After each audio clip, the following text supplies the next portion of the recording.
This is an explanation for PT40 Game 4. So this game is talking about a behavioral study where a researcher is selecting 6 animals from among 3 monkeys.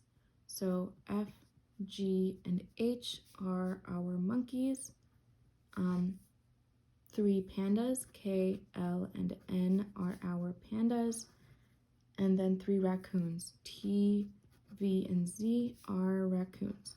And so we are selecting 6 out of 9, right? And the selection of animals for the study meets the following conditions. F and H are not both selected. So for a rule like this, what this means, you can write that rule in this way, or you can write it as conditional statements. And the conditional statements would look like this. If F, then not H, right? The contrapositive of this is if H, then not F, right? So if you have F, you don't have H. But if F and H aren't going together, if you had H, if you didn't have H, that would mean that you would have F, right? Because there's only 2 columns, right? There's those animals that you select and the animals that you don't select. And this side has to have 6 animals, this side has to have 3.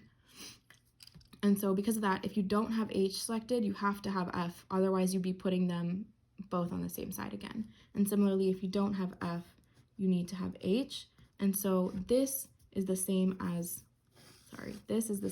all of these, which is also the same as saying if F, H, right? Doing this with a double arrow, that's also the same thing. So all 3 of these say the same thing, but we're gonna diagram it this way because it's the most user-friendly, if that makes sense. You don't have to think as much about, okay, what does this actually mean? It just means that F and H can't go on the same side. Same with the second rule, N and T are not both selected. That means they can't go together, right? Oh, that's not necessarily true.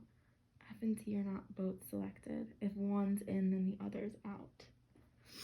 Gotcha.